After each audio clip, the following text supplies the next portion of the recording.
Good afternoon, it's 2 o'clock. Welcome to this meeting of the Northern Planning Committee. I'm Councillor Julian Dean, Chairman of the committee. Some housekeeping. We're not expecting a fire drill today. In the event of the alarm sounding, please leave the building and gather at the front of the building. I'm obliged to inform you that this meeting is being live streamed and recorded. Whilst we do our best to live stream meetings, there may be occasions when there are technical problems. If the live stream is halted for a technical reason, the meeting will be paused briefly to address the issue. If the issue persists and the live stream cannot be resumed, the meeting will continue even if it is no longer being transmitted live, and a backup recording will be published after the meeting. Can I also ask you to please ensure that mobile phones are switched off and ensure the volume on your laptop is muted.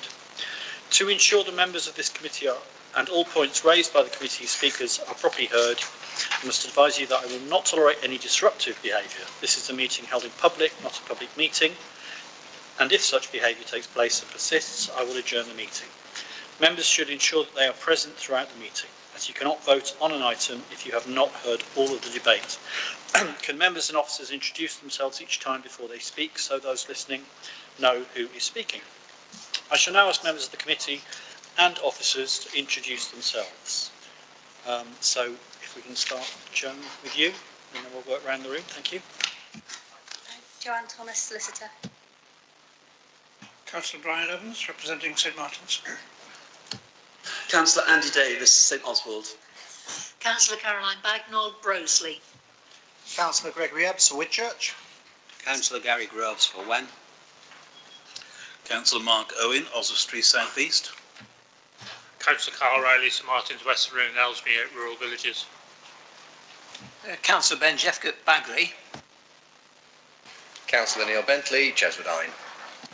Councillor Ed Potter, Lowton.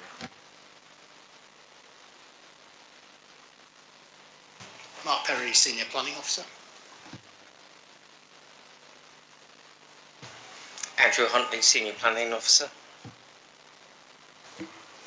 Gemma Lawley, Senior Developing Highways Manager. Top of the list, Planning and Development Services Manager. Charlotte Morrison, Development Manager. Idris Iqbal, Solicitor. Amanda Holyoke, Committee Officer. Thank you. And we haven't had any apologies? No. No, thank you.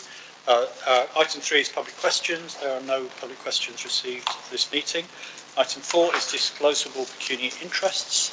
Do we have any additional interest? Yes, Councillor Owen. Are we dealing with the minutes? Beg your pardon? Quite right. Item 2, let's go back to item 2.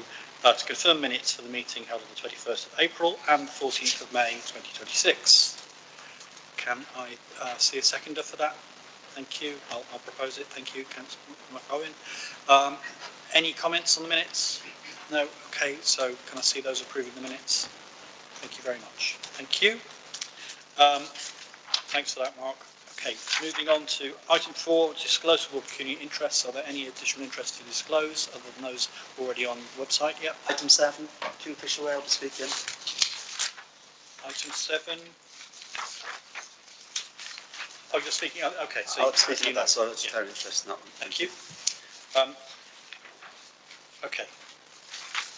Moving on then to item 5, planning applications. So, and the first planning application we're dealing with is proposed residential development land between Aston Road and Church Lane, Wen, Shropshire.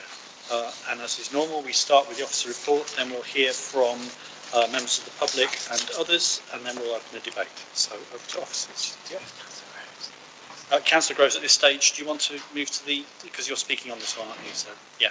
Yes, please. Yeah. Thank you. Okay. Andrew Huntley. Thanks. Thank you, Chairperson. Andrew Huntley, Senior Planning Officer. Good afternoon, councillors.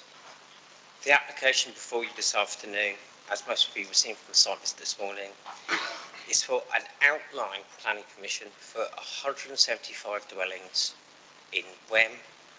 I will bring up, hopefully, a bit of a delay. This is the site area, as you saw this morning. As it is outlined, there's not a huge amount of plans, there's not a huge amount of detail. The outline is for the principal and for the means of access only. Everything else are reserved matters for later consideration. Again, there's the red line of the site. As you saw from this morning's site visit, the access arrangements, you can see a singular access onto Aston Road, and they have provided indicative drawings, but I will just emphasise these are indicative in terms of the layout, in terms of open space, in terms of biodiversity net gain, in terms of a public footpath access. There are two to the north they're proposing, one into the cricket club and one onto Church Lane as well.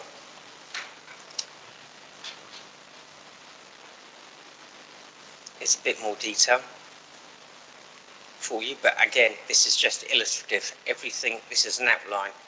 This is all to be determined at a later date.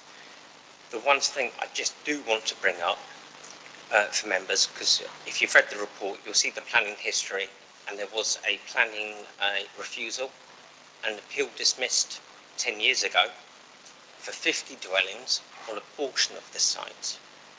What I'd like to say is, although the local plan is the same, we are in a very different policy situation than we were a decade ago. We don't have a 5-year housing land supply. The NPPF has changed since those dates, so you need to look at this afresh and not rely on the planning history so much. And Chair, that's really all I've got to say at this moment.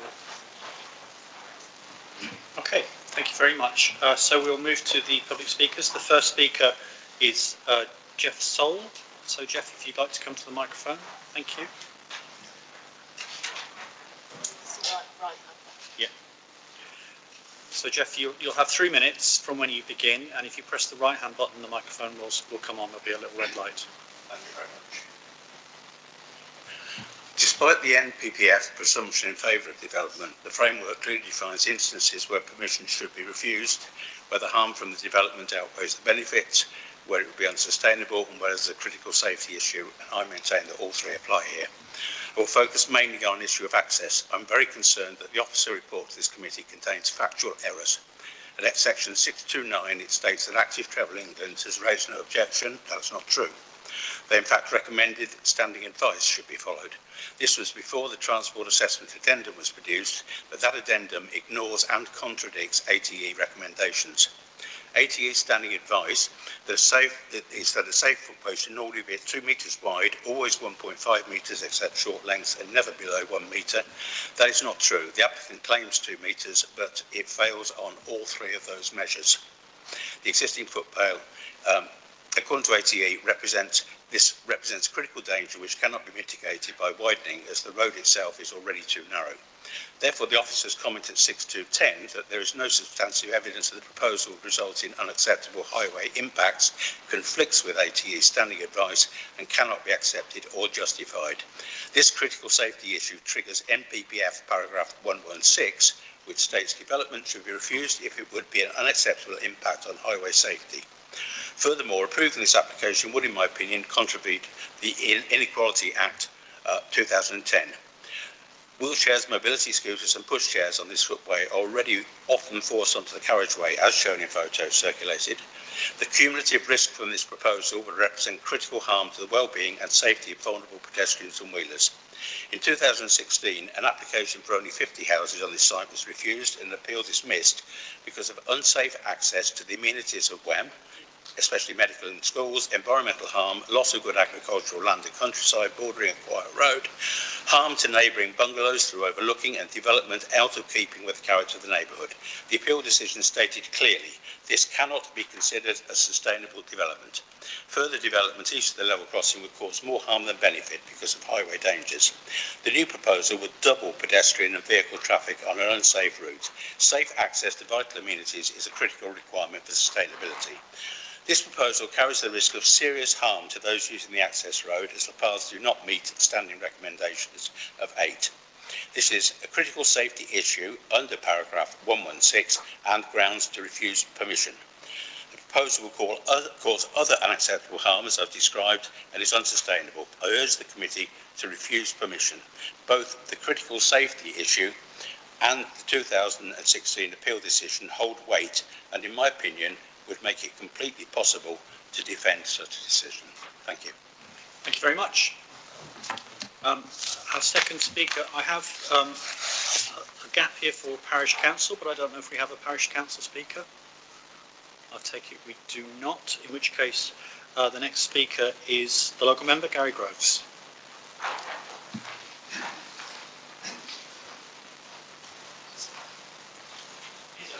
That's fine. So Gary, you have 5 minutes from when you begin speaking. Thank you, Chair. I have carefully considered the officer's report, the representations received and the application submissions. I'm also mindful that this is not the first time development has been proposed on the land north of Aston Road. Members may not be aware that planning appeal relating to the land of Aston Road was dismissed by the planning inspector in March 2017 for 50 houses. In that case, the inspector identified a number of main issues, including the location of the development, accessibility to services, traffic considerations, and the overall planning balance. Whilst I fully accept that every planning application must be determined on its own merits and in the context of current planning policy, I believe there are important lessons that remain relevant today. The application places considerable emphasis on the fact that Wem is identified as a key centre and that the Highways Authority have not objected on the basis of highway safety on severe traffic impact, even though previous planning was refused on this site. However, the absence of a highway objection does not automatically make the proposal sustainable. The question before us is whether this development represents the right development in this location and its proposed layout.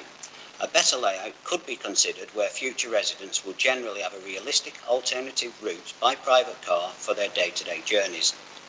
Having reviewed the evidence, I remain unconvinced that this scheme is correct for this site. Access to Wem Centre and to Shrewsbury and Telford for vehicles is also severely compromised by a narrow, blind bend to the level crossing, where the lack of off-street parking reduces the road to one lane. The level crossing itself is adjacent to 2 junctions and is rated as one of the most dangerous by Network Rail. There is no footbridge, contrary to the applicant's claims, and it is closed at least 4 times an hour for a total of 1/3 of the day due to the amount of trains passing through Wem.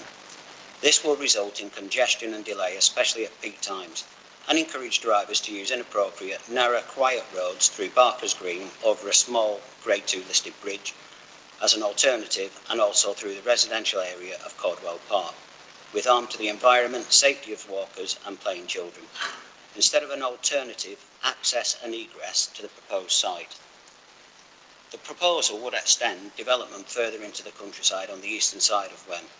Although mitigation measures are proposed, the applicant's own assessments identified shortcomings in parts of the pedestrian network, including limited crossing opportunities, restricted footway widths, and the reliance on routes that are not equally convenient or attractive for all users. In my view, many future residents would continue to rely heavily on private motor vehicle for the access to employment, healthcare, education and other everyday services.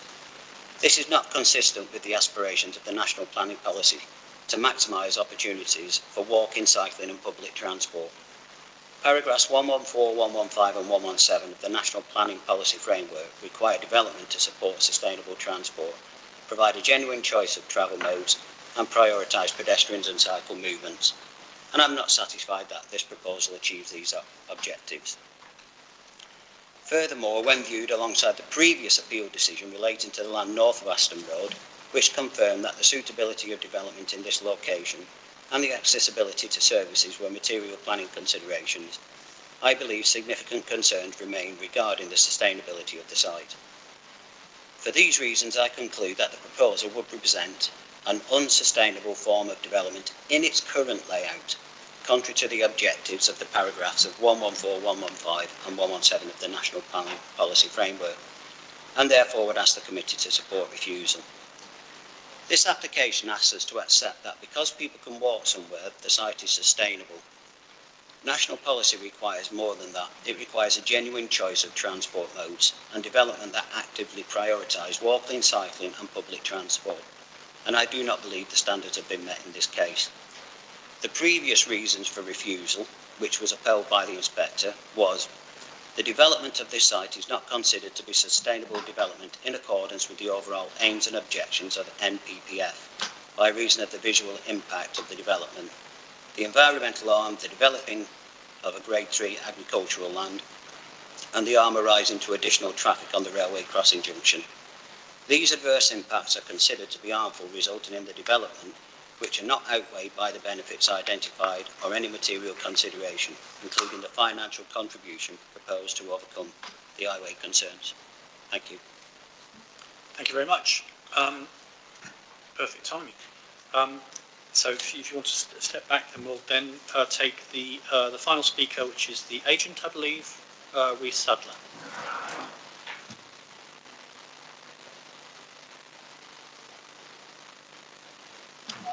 Yes. I believe you meant to ask if we have any questions. Apologies, committee. Yes. Given what I did, what I suggest we do is we hear from the agent, and then I will see if there are questions for any of those speakers. Thank you for reminding me. You have 3 minutes from when you begin. Thank you. Good afternoon all, and thank you, Chair, for the opportunity to speak today. I'm speaking on behalf of the applicant to endorse the officer's recommendation to approve this application.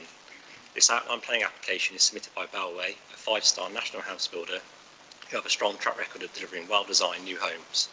Before you today, Bellway are proposing double the required amount of affordable housing at 20% and have dedicated 60% of the application site to creating a high-quality new public realm for the residents of Wem. This application focuses on the principle of residential development in this location. Nevertheless, there are no technical objections to this proposal, including on matters of highways, ecology, landscape, drainage, arboriculture and heritage. The site is in a sustainable location, with Wem identified as a key centre with a wide range of services and facilities in the Shropshire Core strategy. The site is within walking distance of the numerous services within Wem Town Centre and employment opportunities at Wem Industrial Estate. Wem Railway Station is within a 10-minute walk from the site, and there are also several bus stops within walking distance to provide connections to Shrewsbury, Whitchurch and other surrounding areas. The applicant has worked closely with Shropshire Highways throughout this application to resolve any matters raised, and Highways do not dispute that safe access and egress to the site can be achieved, and their response is clear that development would not have a severe impact on the local highway network, including on the level crossing. The development would also facilitate upgrades to nearby footpaths and pedestrian links, including widening, provision of tactile paving and new drop curbs, at a significant additional cost to the applicant. This is in addition to the improvements to the town's bus service. This will benefit new and existing residents in Wem and help to create an attractive, sustainable community. The Council currently have a shortfall in five-year housing land supply, and as such the National Planning Policy Framework requires the development proposal should be granted approval, providing the harms do not significantly and demonstrably outweigh the benefits. The development proposes market housing to help meet the identified shortfall, and the applicant can mobilise and deliver in good timescales. This should be afforded significant weight. The current policy context where the presumption in favour applies is particularly important when considering the previous dismissed appeal on the site back in 2017, which was decided in circumstances where the Council did have a sufficient housing land supply. The 27 appeal also considered that the design of the previous scheme would have had an urbanising impact by virtue of its layout and its design, including landscape harm. The proposed development before you this afternoon has taken a landscape-led approach and proposes around 60% of the site to be provided as open space, and includes significant additional landscaping to achieve at least 10% biodiversity net gain on site. Officers and statutory constitutees agree that any adverse impacts of this proposal, which are generally limited, do not significantly and demonstrably outweigh the abundant benefits. Therefore, the weight in the overall planning balance is clearly in favour of granting planning permission. We therefore respectfully request you grant permission as recommended by your officers. Thank you. Thank you. Just give me a second.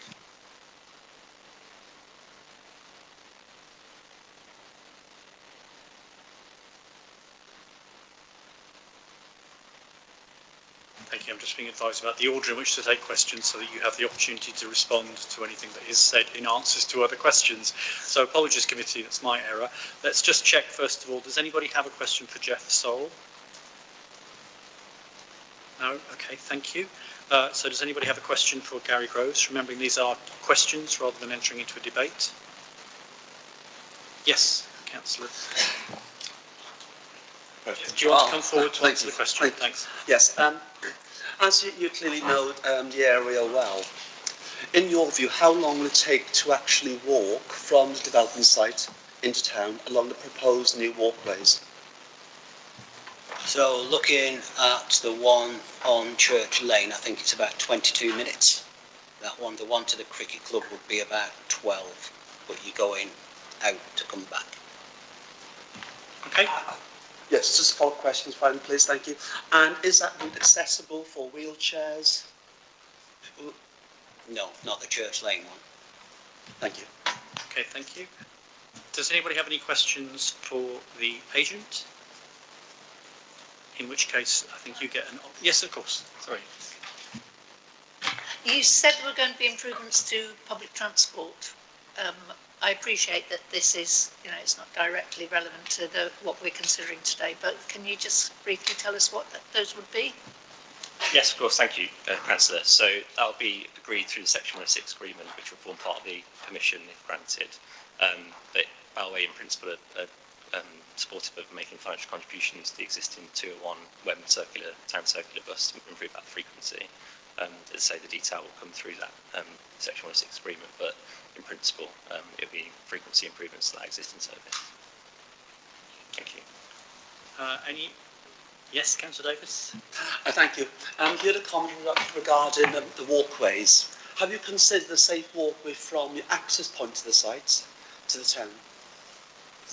Yes, thank you, Councillor. So the second transport assessment addendum, which was liaised with through the highways officers, effectively sets out a number of walking routes and identifies where there are shortcomings as identified by previous speakers in terms of those routes. So part of the package of measures that are proposed by Where We Are for improvements to those routes, including widening and tactile paving to make those as safe and accessible as possible.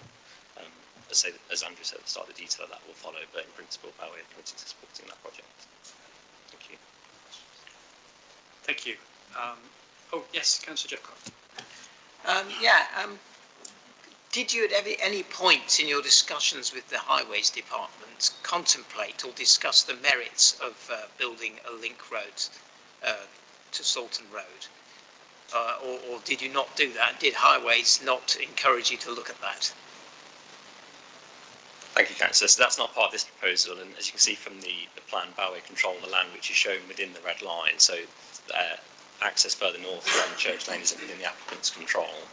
Was discussion around two access points on Aston Road at one point, and also whether connection to Church Lane would be appropriate. Yeah, but given its quiet nature, that wasn't considered appropriate. So at the moment we've got a single point of access on Aston Road, and then different pedestrian and cycle accesses elsewhere, but not a kind of a link road to Salton Road, so that's not indicated to the applicant.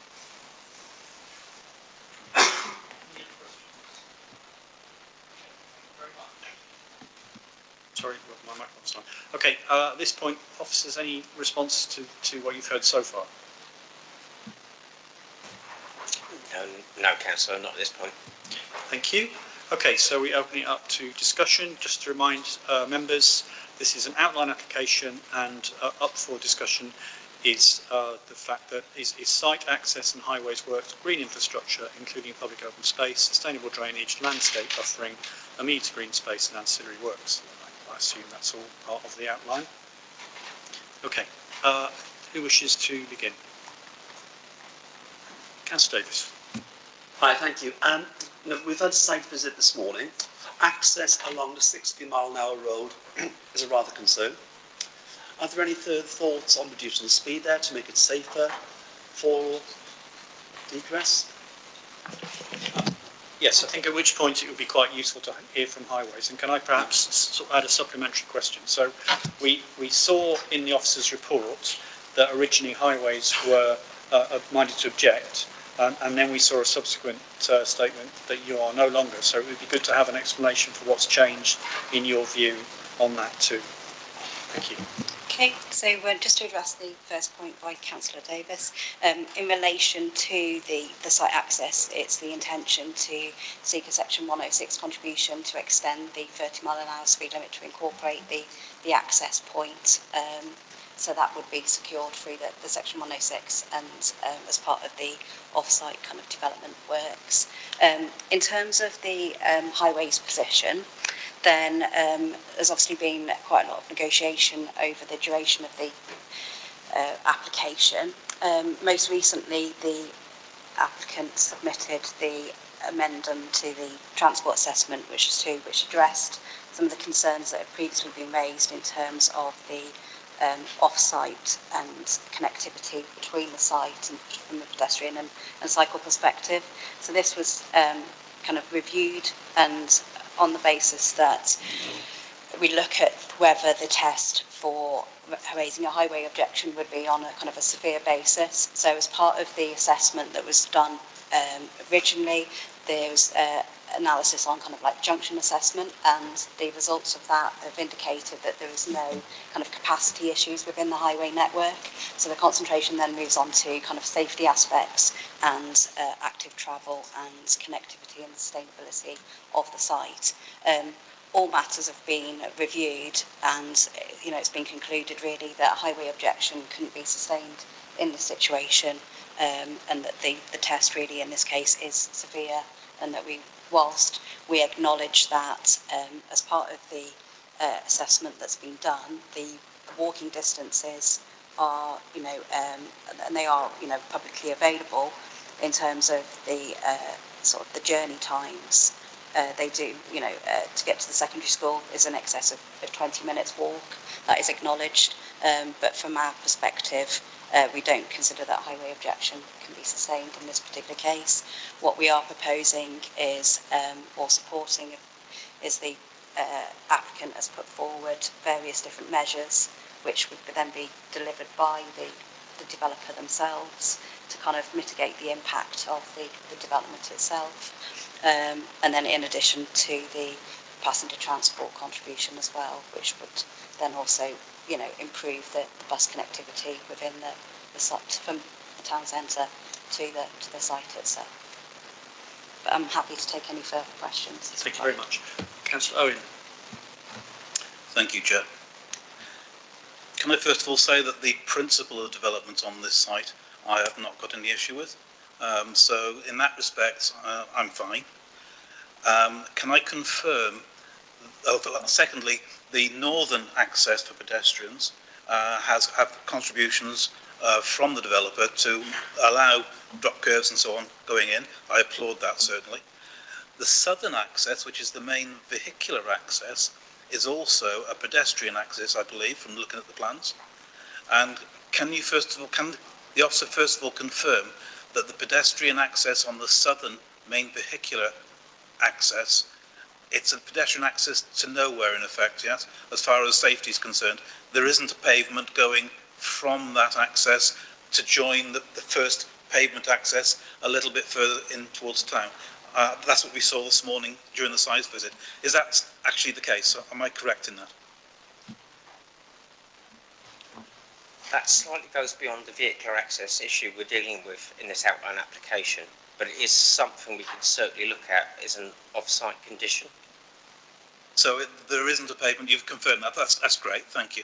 I'm not concerned with the vehicular access itself, it's the fact that there's pedestrian access which goes effectively onto a 60-mile-an-hour road, potentially going down to 30, yeah, if the controls are actually in place.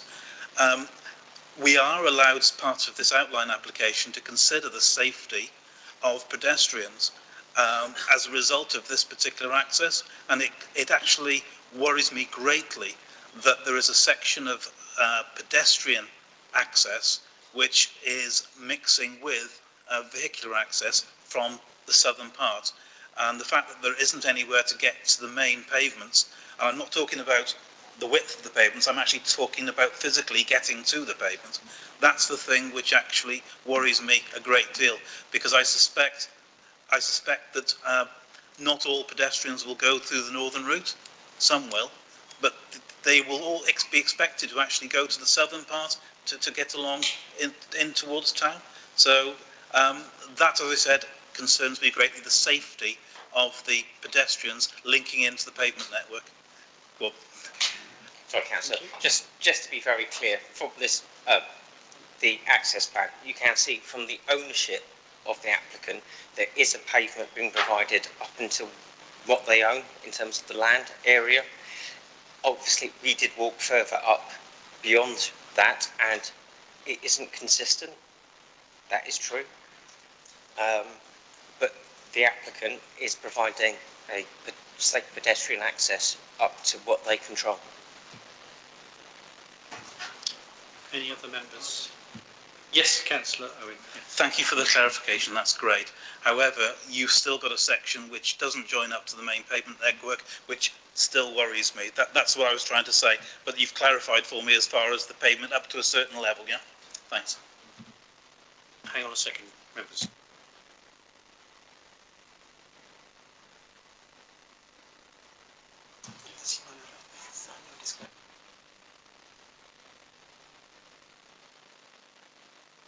Members, are you happy that the agents are indicating that they have a response to that question? Are you happy for me to take that from the agents? I'm not. I've got a nod there, so I will take that.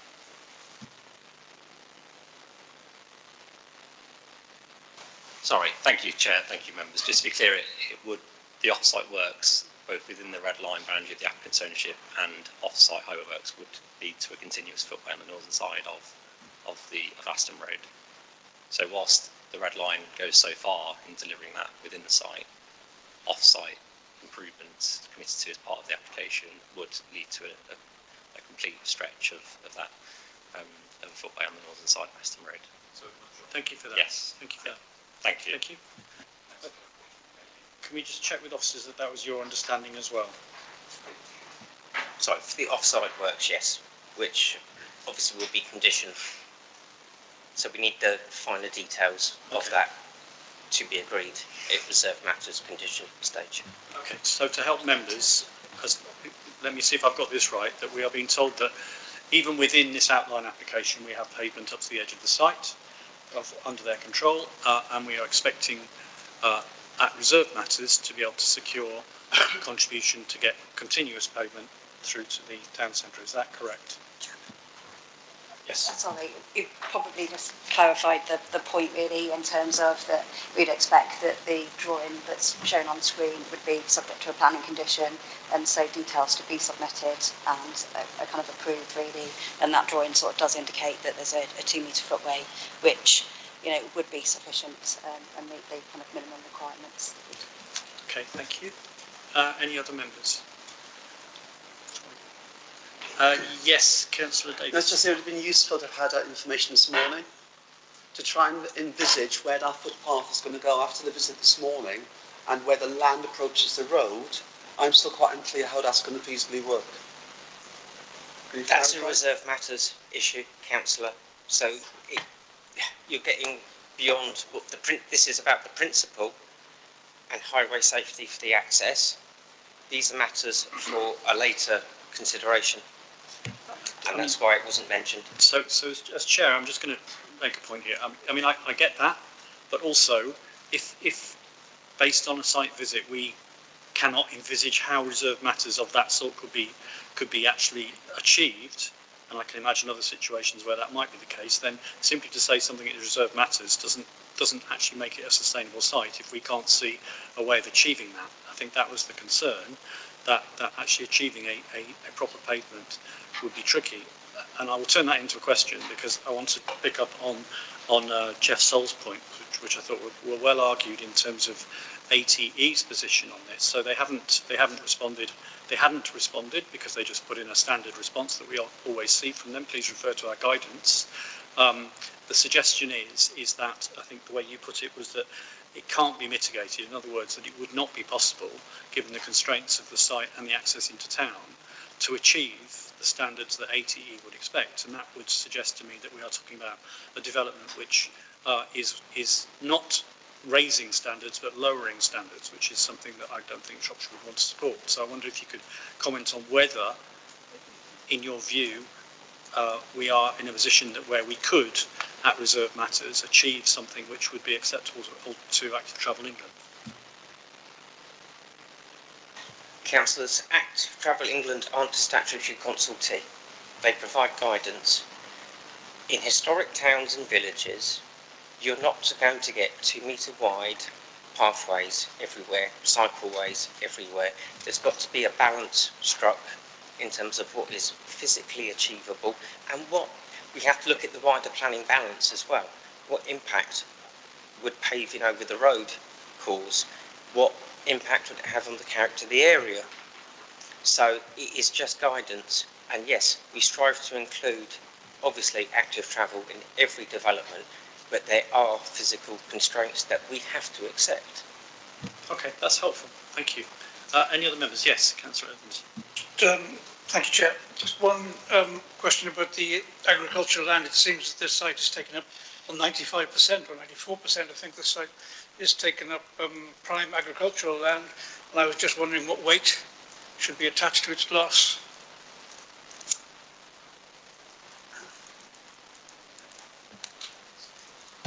Thank you, Councillor. I'll just refer you back to the committee report, and I'm just getting my erstwhile colleague to show me, because I've got the slides up, so I can't look at my laptop. And there's a bit about agricultural land. It's quite a long report. Yeah, so it's 6.8, Councillor. We talk about agricultural land and the impact, and there's a very clear sort of summary there that due to the position of the authority with the lack of the 5-year housing supply, out-of-date local plan, the loss of best, most versatile agricultural land does not outweigh the benefits of 170 up to 175 houses. Okay, thank you. Yes, Councillor Rowley. Thank you, Councillor Rowley. The principle I haven't really got any problems with. My concerns at the moment is the access road, Aston Road. I wasn't at the site visit this morning, so maybe other members could inform me. If two cars oncoming 60 miles an hour, can they clearly pass each other at that speed, or do they need to stop and let each other pass? Can anyone answer that question for me? We had an incident this morning where a vehicle came past fairly quickly, and we had to move up to the side. So it would be a struggle. Too scary. Yeah. Sorry, just before we continue, Councillor Potter, can I ask you not to be looking at your phone? And if you're looking at a map, I quite understand, but to help you. But in general, we just need to make sure everybody's focused on the debate. Thank you very much. Sorry, where were we? Yes. Apologies, if you just give me a moment, I'll find the relevant information. In terms of vehicle speeds, there was an ATC count done, which recorded the 85th percentile speed. So I completely acknowledge that, you know, site observations, and there are sort of drivers that will be travelling along there. But I think the indication was that the 85th percentile or average speed along that route wasn't sort of close. So, yeah, sorry, it took me a little while to find that. So in terms of the 85th percentile for the access, the recorded vehicle speeds over a 7-day period were 33.8 and the average speed was 26.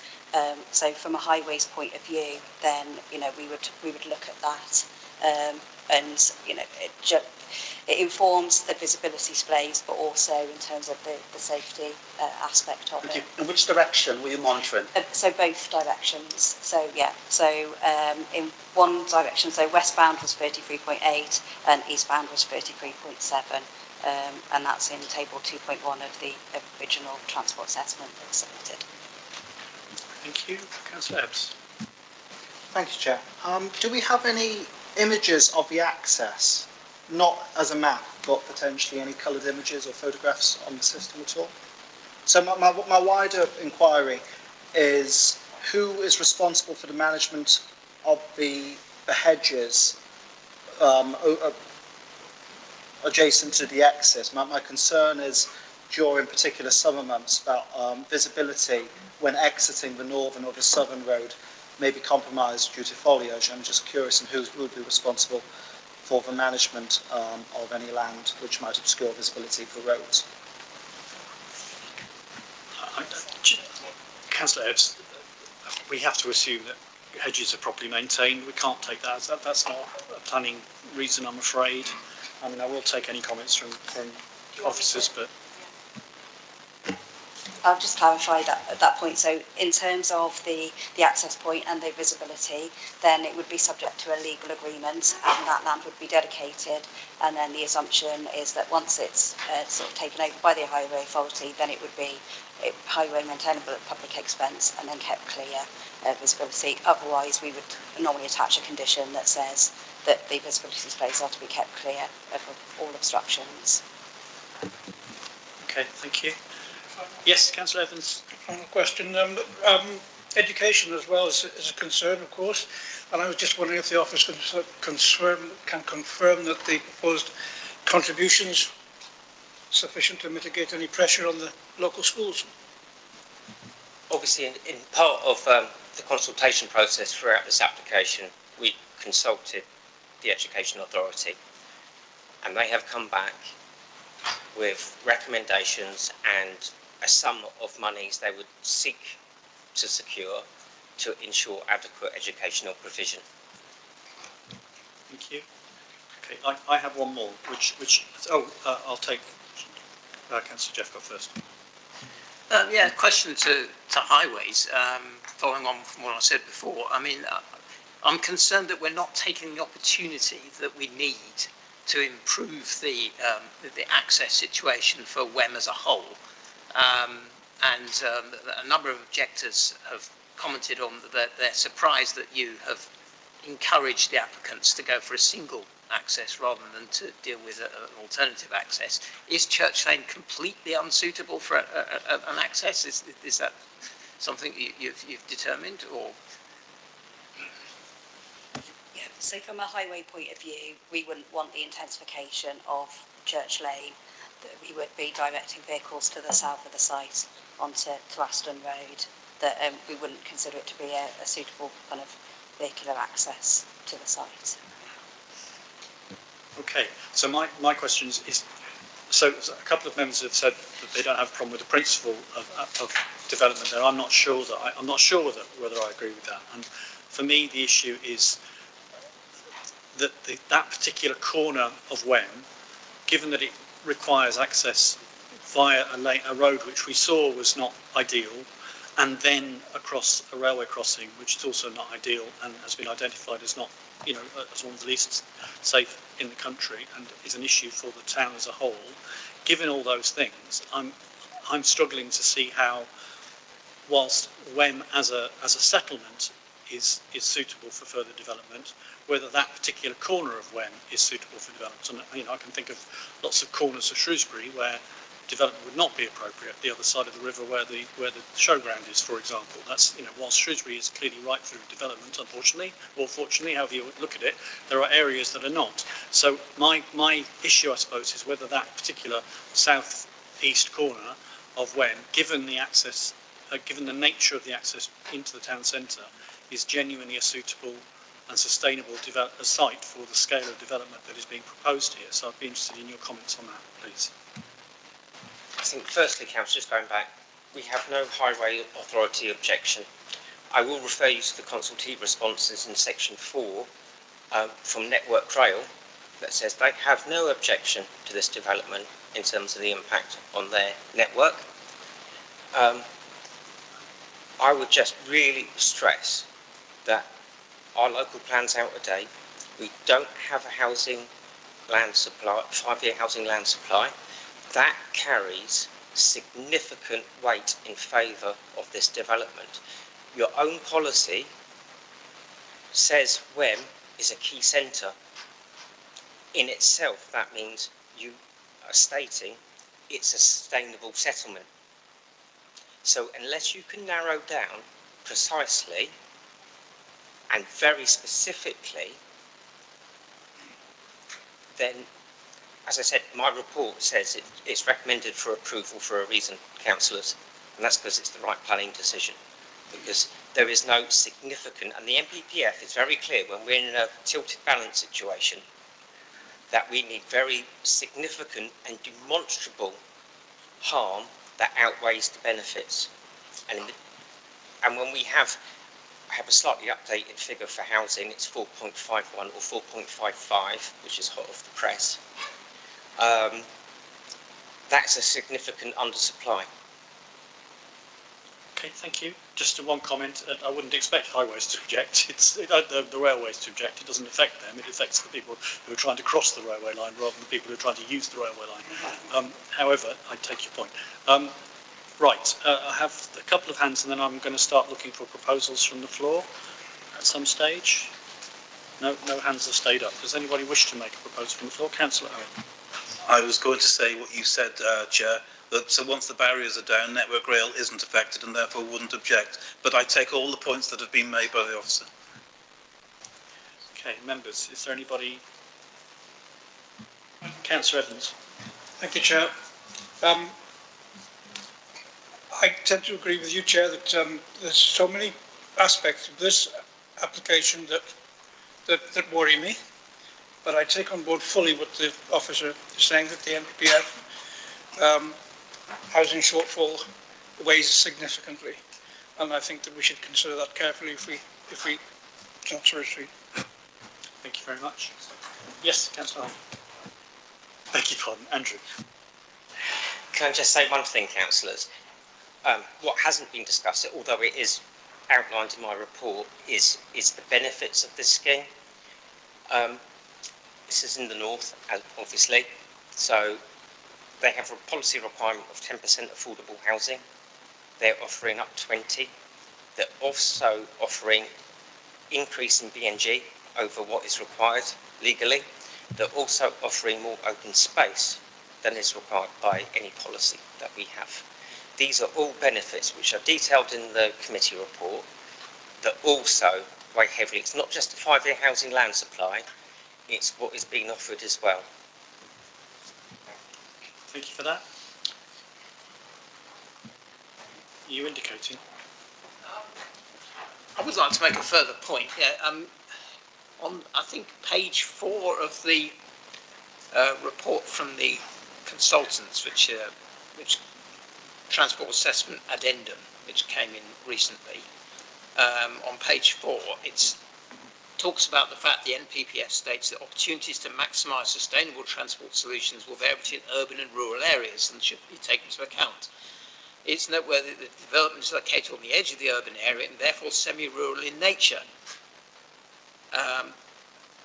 And then they talk about opportunities to maximise sustainable transport solutions where we differ compared to an urban site. Well, that is true at the moment, of course. This is a rural site.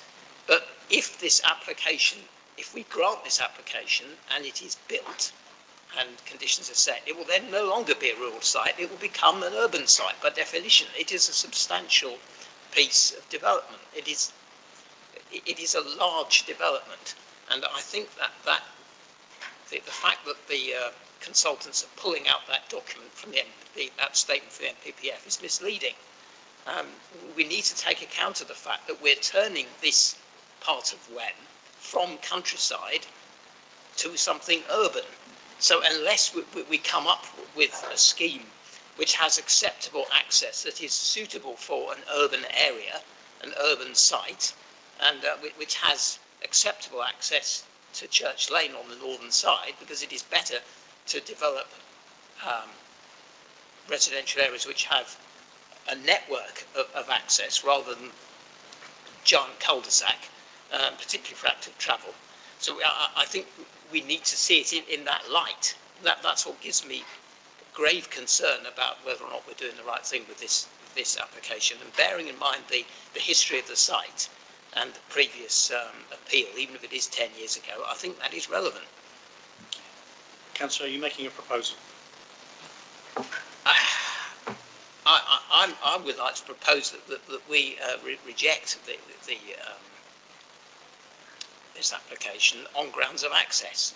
I really do think the access is not sufficient and does not meet the requirements that we have they're entitled to expect, given, if you look at the NPPF's requirements, I think that it will have a severe impact on local safety, because the additional elements that members have debated today that this scheme could have, those opportunities are not being taken, and the Highways Department isn't asking them to take them so far. And so I think we should reject this, but with a very strong steer to the applicants that a slightly different application would have a different result.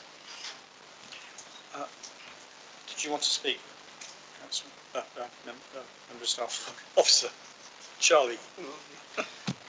Thanks, members. Thanks, Chair. I think I understand where you're coming from, and I can see that this is quite a complex issue. And I think what Councillor Jeffcott said, so far the Highways Authority, you know, there is a lot more work to do here. What we're asking for today is for you to make a decision in principle on an outline application. And I think we've been really clear what our views are on the principle of this development. I think what is also very useful is that the debate that you've had, and you've had it in public, and you've had it in front of the developer. I think we as officers can take away what you've said, and we can use that to inform the reserved matters applications. And I would also just say before there's a proposal that we can't guarantee again that we will be able to bring reserved matters back because of the national scheme of delegation.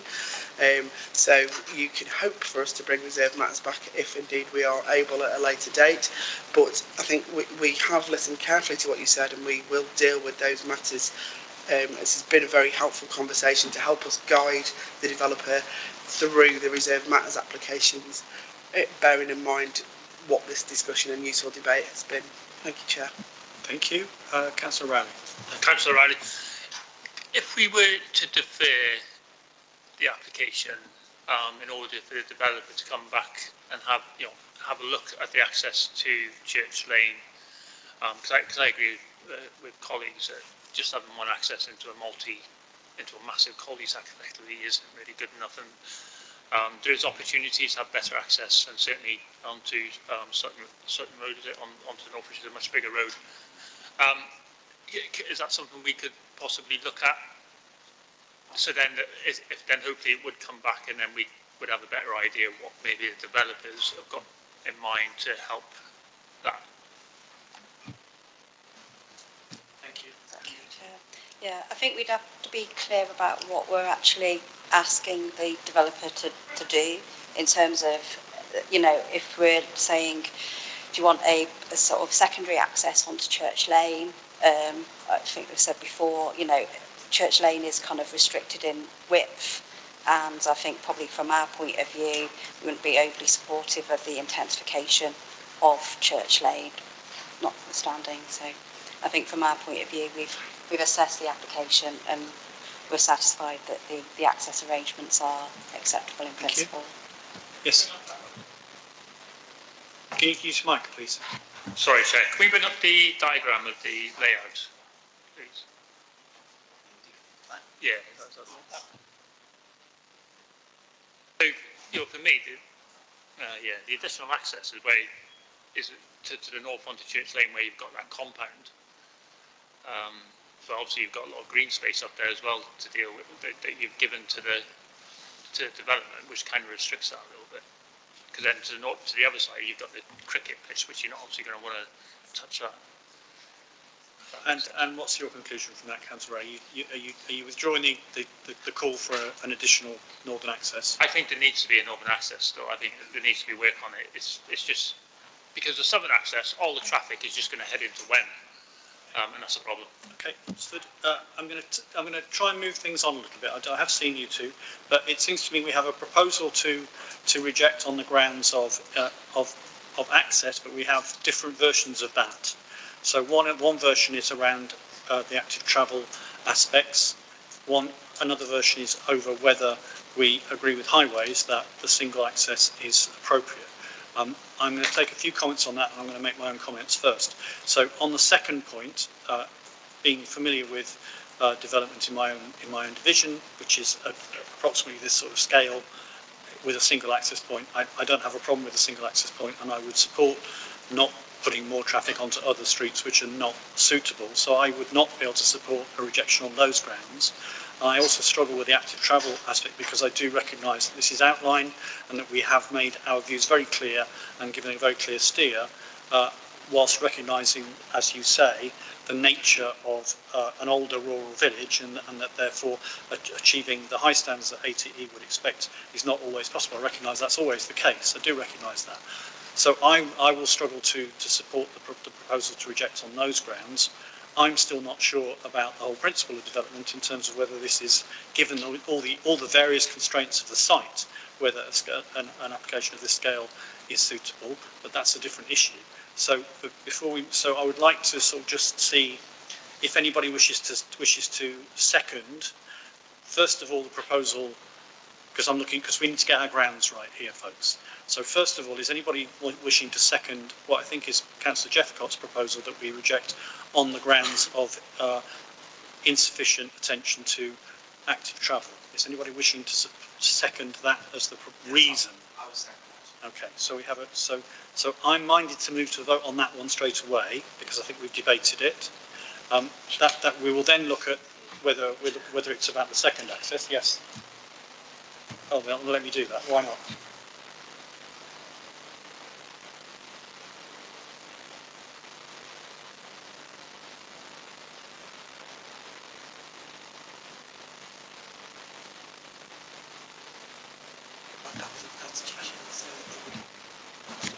I think if you could make that point to the committee, that would be helpful. Sorry for the whispering. Yeah, okay, members. I think I'm very, very concerned about a refusal, especially given the debate and the conversation and the potential for deferment of the application for extra work to be done and for you to be given a bit more reassurance. I'm extremely concerned about the implications at appeal on a highways reason for refusal, especially involving active travel, which is more in reserved matters territory. So I would then use my powers under the Constitution to stop that decision from standing, and that would then turn into a deferral. So it would be deferred, and officers would come back to next committee to try and offer members that reassurance that I think you've been asking for, to put you in a more comfortable position in terms of where we are. So that's the constitutional position in terms of where I am with that decision. Thank you. Chair. Okay, so that changes your proposal to a deferral on the grounds that we don't think the application has sufficiently dealt with, even at this outline stage, the issues around active travel. I'm assuming you still wish to see that put to a vote, Councillor Jeffcott? The problems with deferral is that if you go for a deferral on specific grounds, then all your other potential grounds for not agreeing with the development are deemed no longer to exist, and we have to be content with that. But that's also true of a refusal. If we refuse, we have to be clear about the grounds on which we're refusing. My suggestion is that there are a number of grounds for refusing this development, and I have outlined one of those grounds. I agree with I'm concerned about the lack of access to Church Lane. I'm also concerned about the active travel. I'm also concerned and agree with what I've heard about the problems with access and paving, and where with the site visit this morning, and the interface with the industrial site where the area are on directly opposite the entrance. I'm concerned about all of those things, and based on all of those grounds, I think the proposal should be rejected. I'm concerned by the deferral on a narrow ground because that presumes that we're content with all the other issues we've discussed when we're not. Okay, you are making it slightly difficult for us because you gave us a reason and now you're adding extra reasons. So where do we go with this? Hang on a minute, please, folks. I'm just going to get some advice. So I'm going to suggest you withdraw your original proposal so we don't have to worry about voting on that and being put in a position of it being a deferral on narrow grounds. And perhaps if you could rephrase or reframe a rejection proposal, that would be helpful. In the meantime, whilst you're thinking about that, is there anybody else who wishes to make any other proposal, just to see if we've got anything else on the table? I'm going to go to Councillor Potter, who hasn't spoken yet. I hear what people are saying, but if we're looking at the tilted balance on this site, a lot of what's been talked about should be dealt with, and I hear that officers are going to deal with that through reserved matters at a later date. I was trying to see about how you would get a northern access in.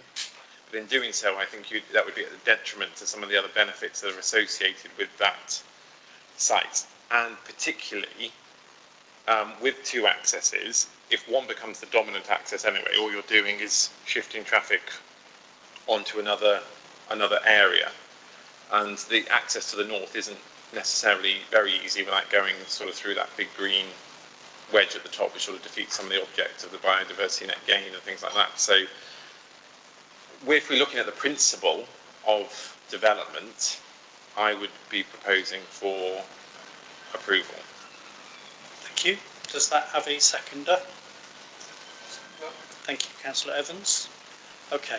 I think, given that proposal is now clear one and is on the table and has a seconder, I think I will move that proposal to a vote, and then we'll see where we are. Are we not awaiting Councillor Jeffcott's? We are. Need to give him proposal okay. first. You get first dibs, then Councillor Jeffcott. Do you have an amended proposal for us? Well, my amended proposal is it goes back to what I just said in my previous intervention. That if you want me to propose rejection based on concerns that members have expressed in this debate, I'm proposing rejection on grounds of access, both to the north and to the south, and with regard to active travel, and with regard to pedestrian access at the south side where we were this morning at the site visit, opposite a very busy access to an industrial unit which has 100 lorries on it coming out per day, dealing with Veolia. All of those access issues are concerning, and as a result of all those concerns, I think this committee should reject and would be able to defend it at appeal, even in the situation we currently find ourselves in with the tilted balance and the NPPF. Yeah, you've outlined the reasons. Thank you. That's clear enough. Councillor Rowley, did you want to? Yeah, Councillor Rowley, I'm happy to put in a proposal to defer if that's needed, but I'll just leave that there. Let's deal with one proposal at a time. So, does Councillor Jeffcott have a seconder? Yes. Thank you. Okay. I'm going to move Councillor Jeffcott's proposal. I think we're clear what that proposal is. Hang on a minute.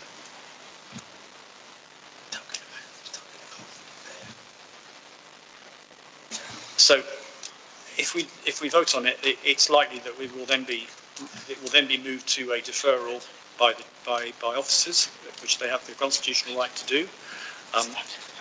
But nevertheless, I will put it to a vote, and then we'll see where we end up. What you're not doing? If we move to a minute, hang on. Okay, so we have to vote on a deferral instead. Is that what you're saying? No, I think defer. Oh, you've done it? Yes, I think the Constitution states that in consultation with legal, if we're of the opinion that the reasons for refusal are not defensible and could potentially lead to the award of costs against the council, we can defer. I spoke to Charlie about this and I agree with their position, so the application does stand deferred. So we don't take Councillor Potter's proposal? No. Okay, we've deferred the proposal. I understand that. But, you know, we're talking about the tilted balance, and that's your interpretation as an officer. Councillor Evans, we just deferred the proposal. Davis, beg your pardon, both of you. We're going to have to debate this again next time, I'm afraid. I look forward to it. Thank you. Wow, okay. Thank you, everybody who's come for that item. If you wish to leave, please do so now, because the floor is very creaky, so we'll wait for you to leave before we move on to the next item. Yeah, we'll have a hydration break for a minute.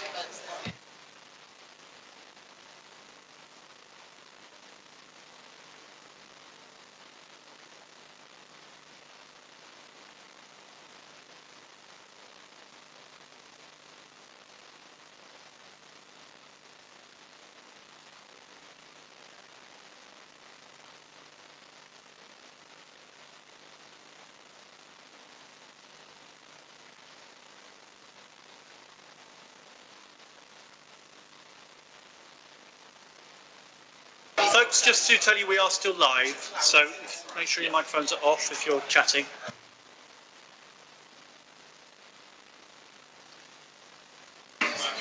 Okay, we're going to continue. Thank you. Mr. Chair, sorry. Please could we have some clarity from legal services as to why that is being deferred? Are we not actually voting on the current proposal on the table, please? Okay. And also, the reasons for deferment, are we discussing one aim when we come back here, or is it all open to us again to discuss it? Thank you. Okay, I think it's been deferred because at the point of Councillor, apologies, Jeffcott, the proposal was seconded, Charlie deferred it. She made it clear that if this proposal does go forward, it will be deferred. I appreciate Councillor Jeffcott did amend his initial proposal, and there was numerous grounds in that. But when the application does come back to committee, you can look at the application as a whole.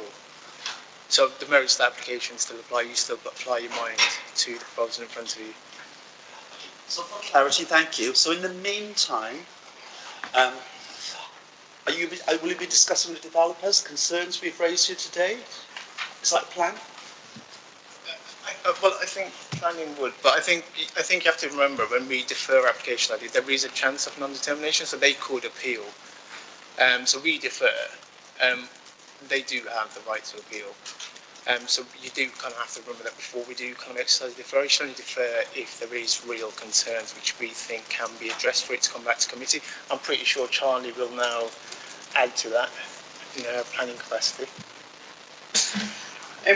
Yeah, I think it is something worth explanation. It's a pretty hefty thing for an officer to do to a committee, and I think a lot of the confusion here was what is outlined, what is reserved matters. So certainly what is in my head is that members require a better explanation or a more detailed explanation just to lay it out. This is outlined, this is reserved matters, so that we can be really clear that we're not refusing an outline application on matters that are reserved for later determination.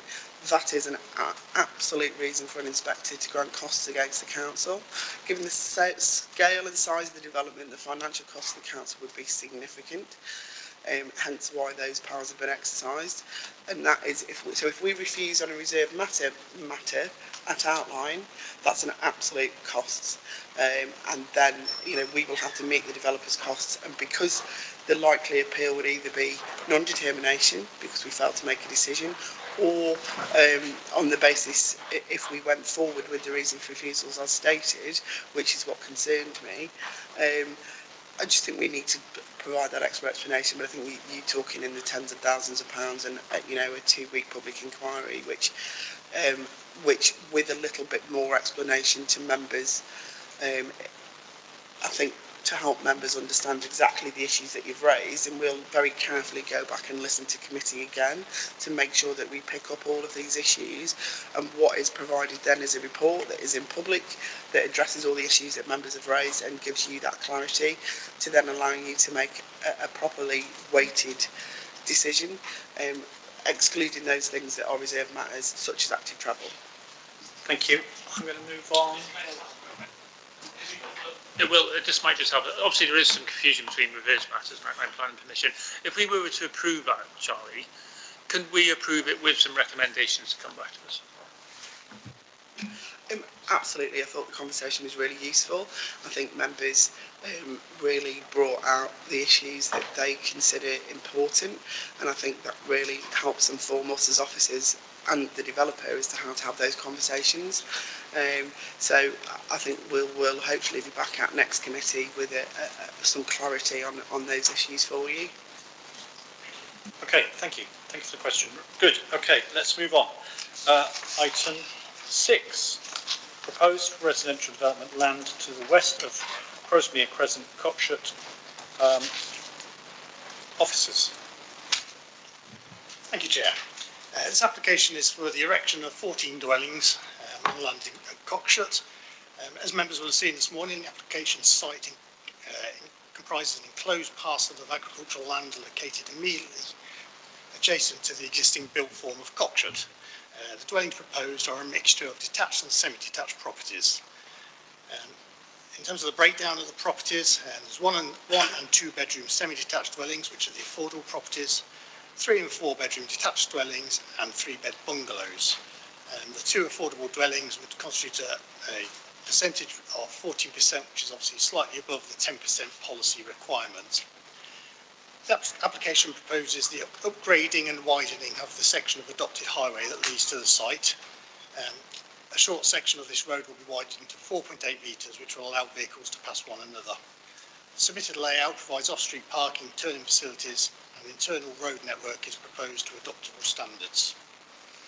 Highways officers have considered the proposal and they've raised no objection, subject to the details and the conditions that are detailed in the report. Officers are satisfied that the scheme is of an appropriate layout and form of development, with properties either fronting onto Crowsmere Crescent or onto the new cul-de-sac that will be created. The layout and the distance of separation between the properties is considered to be appropriate and would not result in any detrimental impact on neighbours in respect of privacy and light. The application is supported by ecology information, which has been considered by the council ecologist and raises no objections. Likewise, the application has also been considered by the tree officer, who is satisfied that despite the loss of the hedge at the front, its replacement mitigates the harm as a result of that. As members will be well aware, we do not have a 5-year land supply, engaging in utility balance. And in this case, it's recognised that the delivery of additional market housing and the over-provision of affordable dwellings in this location is of significant benefit. Whilst the proposal is outside of the development boundary, it does immediately adjoin it and follows the general sort of character and context of neighbouring development. Officers considered that the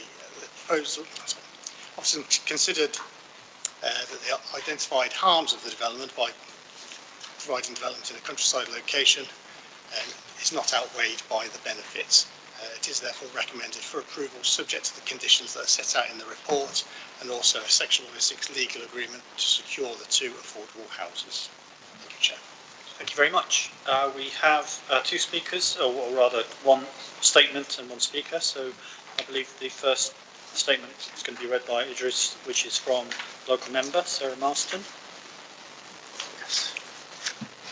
Yes, thank you, Chair. This is a statement of Sarah Marston. I wish to submit this statement as a local member to object to the application for the development of 14 dwellings on land to the west of Crowsmere Crescent, Cockshire.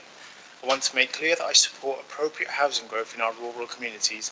However, growth must be located in the right place, supported by suitable infrastructure and be genuinely sustainable. In my view, this proposal fails those tests. My first concern is sustainability. The applicant presents this as a sustainable location, but the reality on the ground tells a different story.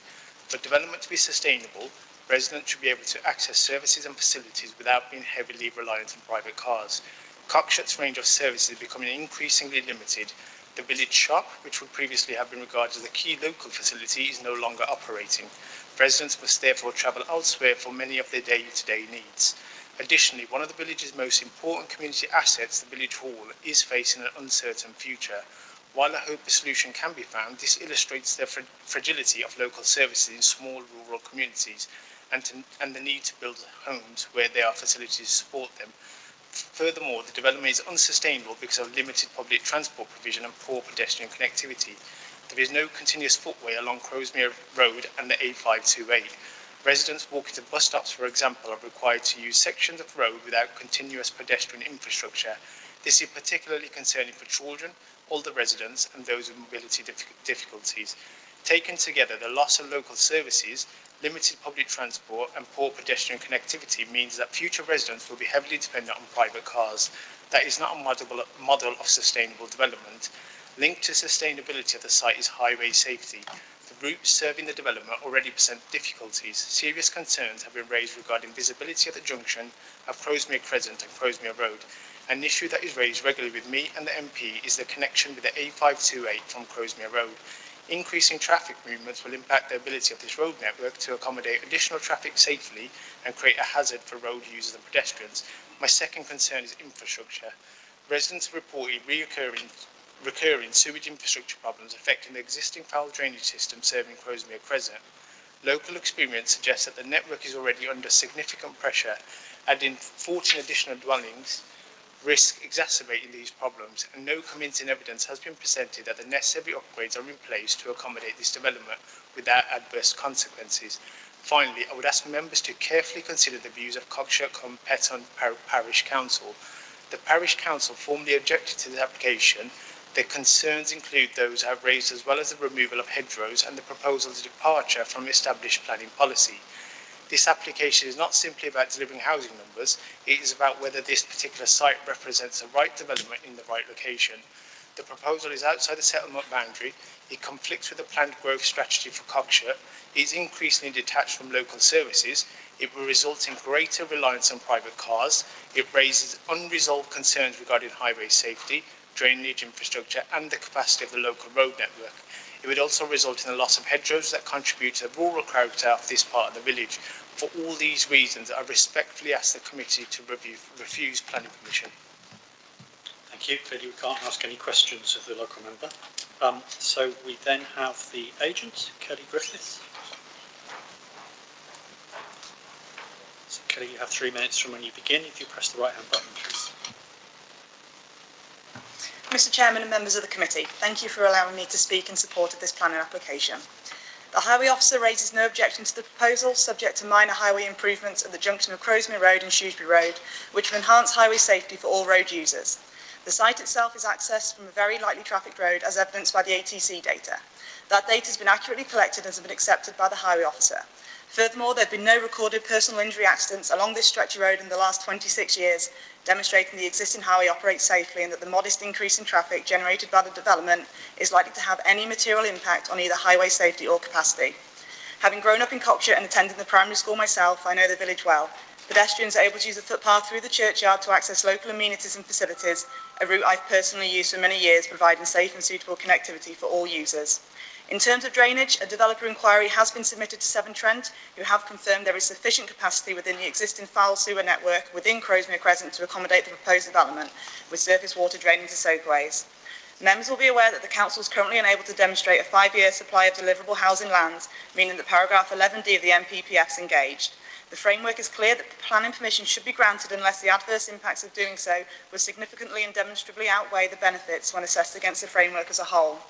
The housing guideline for Cockshott is intended as a guide to inform the scale of development rather than impose a strict upper limit, and is not seen as a ceiling. Additional housing can be supported where there are no unacceptable impacts on the character of the village, the local environment or community infrastructure. In this case, the officers concluded that the proposals makes effective and appropriate use of the land, respects neighbouring properties and reflects the density and character of the surrounding area. Within the officer's report, this goes to say that the established green boundary along the site's southern edge provides a strong and defensible settlement boundary. It will help contain the development visually, soften views of the new dwellings and create a natural rounding off of the village. Planning proposals should ultimately be assessed on their own merits, taking into account the sustainability of the location, the quality of the design and layout and the contribution they make towards meeting housing need. This site is a sustainable location for new housing, being within easy reach of local services, amenities and public transport. The proposal will also contribute towards addressing the Council's housing land shortfall, deliver 2 affordable homes and bring additional residents to the village, which will help support the local businesses, services and community facilities that rely on the increased footfall to remain viable. When the absence of the 5-year housing land supply is considered alongside the site's sustainable credentials, with Cockshott being a community hub, the delivery of affordable housing and with no technical objections from professional officers, it's clear that the tilted balance under paragraph 11D of the NPPF falls firmly in favour of granting planning permission. I therefore respectfully request and ask members to support the professional recommendation of your planning officer and approve this application. Thank you. Thank you very much. Any questions for the agent? No questions. Okay. Yeah, thank you. Any comments at this stage from officers? No? Okay. Members. Councillor Rowley. Councillor Rowley, 4.1.10 drainage object, request further details of drainage system strategy required. Are we getting more information on that? Because that doesn't really tell us. Because there has been objections to drainage with backflow and flooding from drainage. So that was one of my main concerns, really. Yeah, there has been a back and forth between the applicant and our drainage team. The applicant has submitted quite detailed information in respect of percolation tests. I'm satisfied that the information they've provided so far demonstrates that a drainage system is achievable, and it will then be down to the approval of the final details, which we can secure as part of a condition. There is a condition proposed, which which will require the submission of those details prior to commencement of development. So, yeah, so we haven't had a final comment from highways, from drainage, sorry, but there's enough space within the site to be able to provide the required drainage system, and that percolation would be the route forwards. Thank you. I did see a hand. Oh yes, Councillor Owen. Thank you, Chair. Councillor Mark Owen. This is going to sound like deja vu now. My apologies. The site itself, from what I can see, I can't contribute to saying about the sustainability of it. I'm happy with what I saw, so in that respect, I'm not going to deal with it. No personal injuries with the traffic. If you haven't got a through road with a development there, you're not going to get any personal injuries, are you? So I can't accept that in itself. Here we go, pavements. We saw in the site visit this morning that the pavement, and you can see it to the left of the picture, peters out where before you get to number 14, is it? And then there is no pedestrian link apart from along the road until you actually get beyond that and you're at the junction going into this new development. I say again, that to me is dangerous. Admittedly, in this particular application, you haven't got the through traffic as we had in the previous one, but I would still consider that we have a look at the fact that pedestrians do need to go from the development to the network of pavements within Cockshut, and there is a gap, as we saw this morning, which would need, in my opinion, to be addressed to make sure that the pedestrians from a new development are safe. Thank you. Councillor Davis. I'd support what Councillor Owens just said, but to add to it, there are immediate concerns. It's right next to a working farm.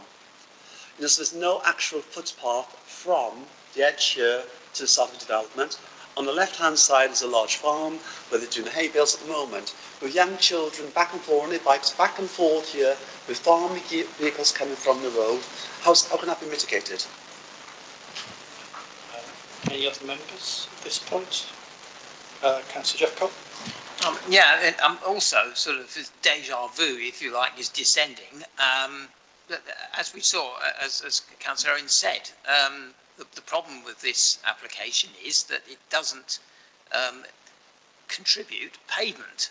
It assumes that people should permanently access where they live by walking along a road which doesn't have a pavement. And then the pavement starts a bit further on. You're going to lose a hedge anyway. Rather sad we're going to lose a hedge. One of the two hedges is going to be removed, but there's no benefit from doing that in providing a pavement. I mean, why not provide a pavement and move all the houses slightly to the west? I know there is a power line going across the site, and that's where the public open space is, but we're not talking about a great deal of distance. I would have thought it would be easily achievable, but it seems to me that the authority seems to have the impression that pavement doesn't matter and that we don't need to worry about pavement.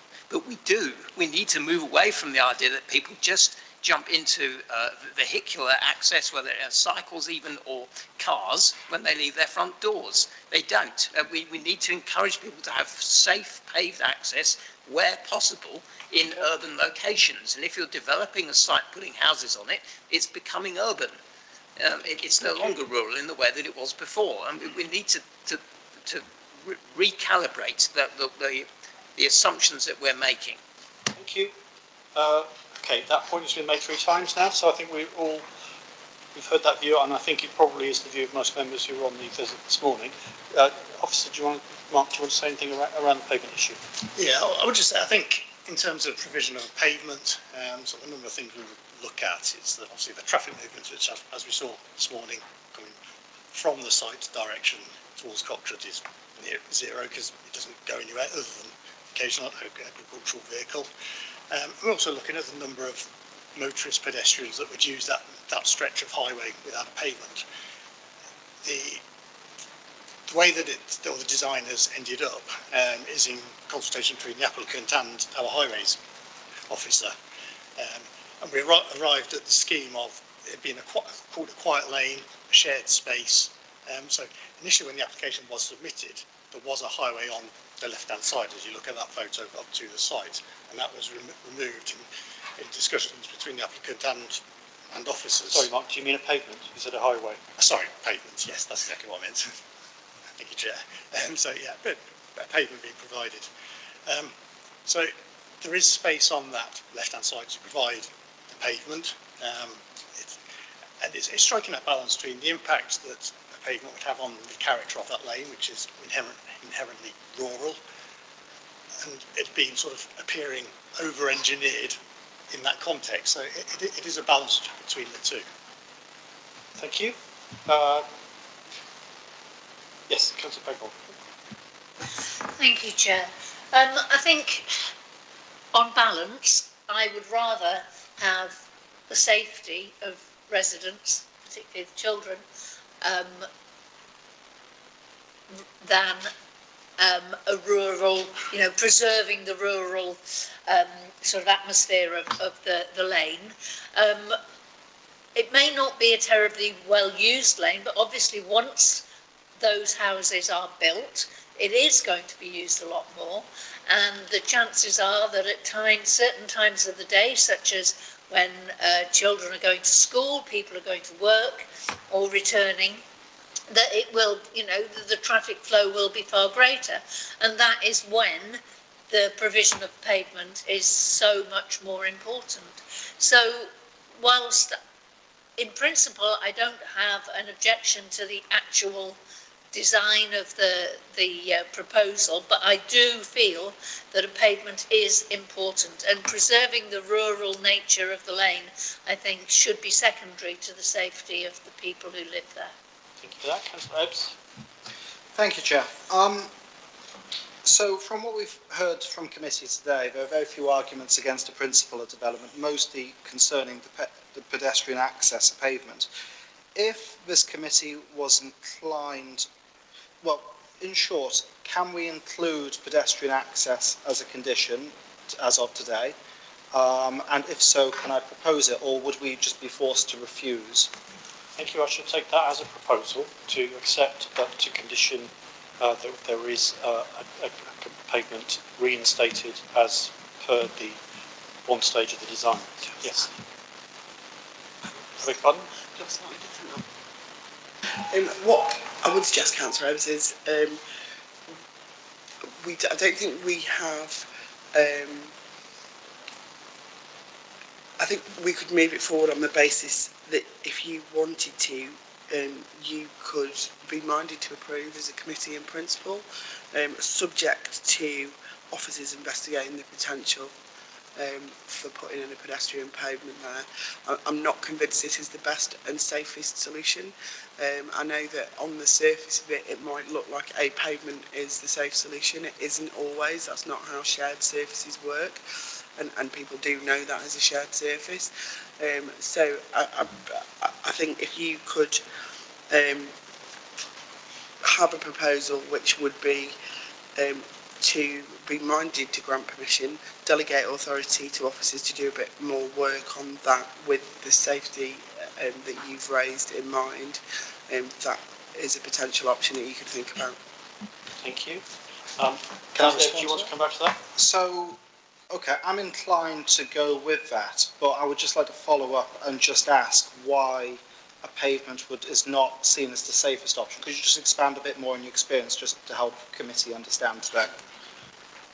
As I understand it, Mark, you've been there, but it's a rural road, and so it is a shared surface. The road doesn't lead to anywhere, so it's not a particularly busy road, and it's acknowledged that the people that live on the estate will use that road, but that's a group of people who are aware that that's a shared surface, and how they use that road and how they interact with it is likely to be different.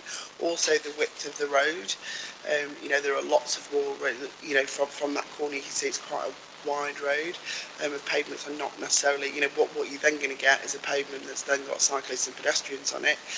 So I think, assuming, Mark probably will be able to fill in the details a bit better than me, it was merely a suggestion that you might want to trust officers to look into that matter for you, having established that we can approve with all the principles. I'm going to just come back to Councillor Evans first to see whether you are minded to change your proposal. I'm minded to put a proposal to accept, but obviously we're mindful that officers will investigate the potential of putting in a pavement or a solution to that matter per what you just discussed. I've seen Councillor Owen and seen Councillor Evans. Thank you, Chair. I'm going to be a little bit cantankerous, and you're probably going to shoot me down in flames for saying this, but the principle of the shared access, the shared service of the road, if that principle was taken to the extreme, you wouldn't have any pavements in the estate. And yet there are pavements in the estate. So, as I said, you can shoot me down in flames, I don't care, but I just wanted to make that point. I'm happy to delegate the officers to look at the pavement, because I do consider the safety, even in a quiet area, to be uppermost, and on those grounds I'm happy to second the proposal to accept with conditions. Thank you. Councillor Evans. Thank you, Chair. It's a good point that we make about this rural lane, but I've just noticed on the site access plan that just to the south of this field, there's another field there which could easily be developed in years to come. So then it would not be so isolated, would it? So I think this safety issue of the people from this site going up the road is one that we should be very concerned about, particularly properties 1, 2 and 3, which have parking for 2 vehicles each, both of which drive on and reverse out into the lane. Now, if that's not dangerous, I don't know what is.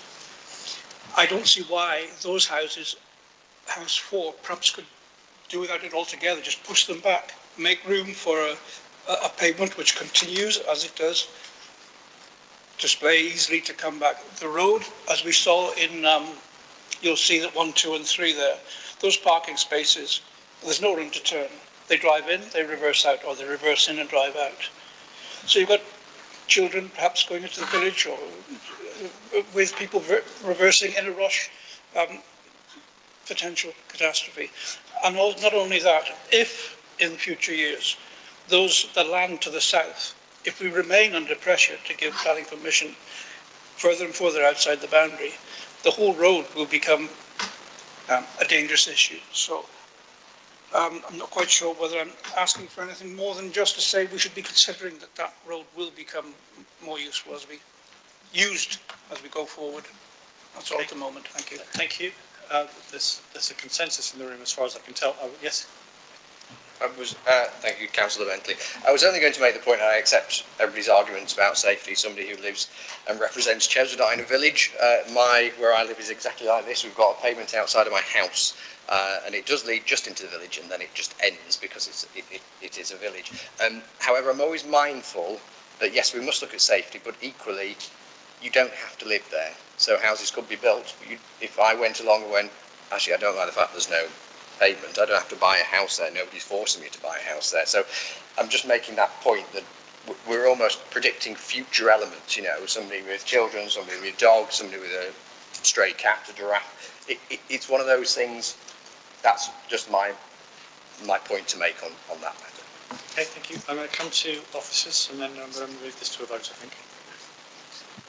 Yeah, just on the subject of the land to the east that you referred to, obviously that's not part of the application. If anything ever came forward on that land, it would be looked at on its merits at that time.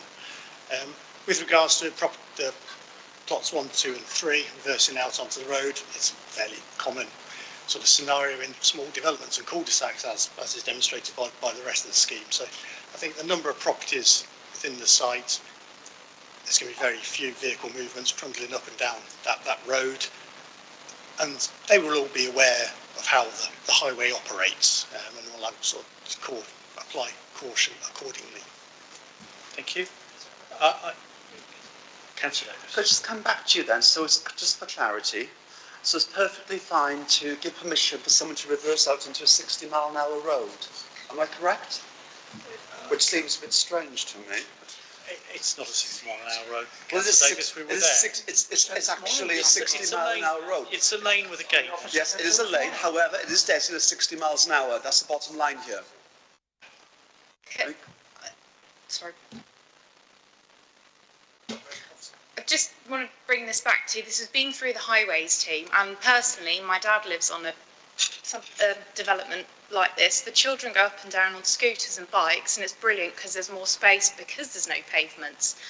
At the moment, this would be a cul-de-sac. So if things ever change, it would have to go through a proper thorough highways assessment, should that ever come, but that is not here, and that's not even, as I understand it, on the horizon.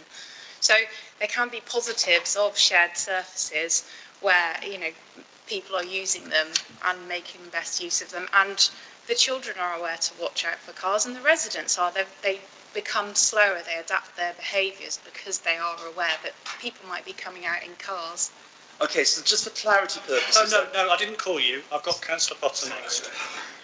Yeah, I was just going to make the point that you've got to look at it for playing devil's advocate. You put a pavement in, you're potentially going to speed the traffic up on using the lane because the perception is there aren't going to be pedestrians in the road. You know, there's going to be unintended consequences to doing things.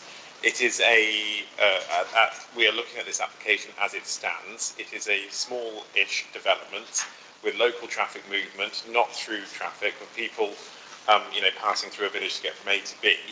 You know, actually, it's almost like we're trying to predict people's behaviour and trying to mould people's behaviour and assuming what people are going to do, when actually we should be judging this application on what we're seeing before us and listening to some of the advice we're having from highways where it's gone through the process. Thank you. I'm minded to put it to a vote. I think we have Councillor Ebb's proposal, which is that this, you know, that there is some reconsideration, but that otherwise we are happy to approve. Yeah, let's move it to a vote. Thank you. Okay, I'm just going to clarify the proposal, Chair. So as I understand it, and please do correct me if I'm wrong, Councillor Ebbs, is to grant planning permission in accordance with the planning officer's recommendation, subject to delegating to officers to investigate the payment? Yes, so we're minded to approve the application before us, subject to giving the officers the power to further investigate appropriate means of pedestrian access to the site. Perfect. Thank you, Councillor. Please can you confirm whether you're for, against or abstain? Order, Chair. Seconder. Thank you. Has it been seconded by... I don't know if it has actually. Oh, it was. It was Councillor. It was actually. Yeah. You nearly caught me. Close, but not quite. Okay. Caroline Bagnall. For. Andy Davis. For. Neil Bentley. For. Greg Ebbs. For. Brian Evans. For. Gary Groves. For. Benedict Jeffcott. For. Mark Owen. For. Carl Rowley. For. Ed Potter. For. Julian Dean. For. That's unanimous. So that's unanimous. Thank you very much. We've done an hour and 40 minutes. Do people mind to have a comfort break? Okay, 5 minutes. Thank you.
Thank you.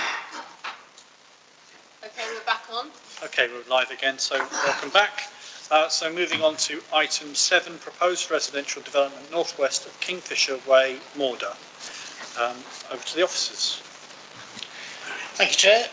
The application is for 20 affordable dwellings in Morda. It's been brought forward as a 100% affordable housing scheme intended to meet an identified local housing need and is supported by the Council's Affordable Housing Officer. It's a rural exception Mark, site. could you pull the microphone a little bit closer? Sorry. I'm just seeing somebody doing that at the back, so they're just struggling with it. It's a rural exception sites like this are a recognised method of delivering affordable housing in locations adjoining settlements where open market housing would not normally be permitted under adopted policies. Officers are satisfied that the principle of development is acceptable and that the proposal would make a valuable contribution towards addressing affordable housing needs locally. The design and layout of the scheme provides a mix of dwelling types, including bungalows, and these are arranged around an internal access road with associated landscaping. Officers consider a development would integrate satisfactorily with the surrounding area and provide an acceptable standard of amenity for future occupiers and neighbouring residents. Access to the site is through the existing Kingfisher Way estate, and the proposal has been assessed by highways officers who are satisfied that a safe and suitable access can be achieved. The site lies in flood zone 1, which is an area that has the lowest risk of flooding, and the application is supported by drainage information, and the detailed and technical drainage design is recommended to be secured by a pre-commencement condition. The application is also supported by ecological, arboricultural and biodiversity net gain information together with landscape proposals. Consultees have been consulted and are satisfied that the remaining matters can appropriately be addressed by condition. Officers consider that the proposal would deliver significant affordable housing benefit and the principle of the development of the rural exception site is acceptable. The application is recommended for approval, subject to the conditions in your report and the applicant entering into a Section 106 agreement to secure the property as affordable units. Accordingly, the application is recommended for approval. There is one slight update to this, and that's comments received from the Council's archaeologist, who's raised no objection, but suggests adding an archaeological condition to require further works to be carried out prior to development commencing. Thank you, Chair. Thank you very much. And then we go to the public speakers. So we have Councillor Andy Davis.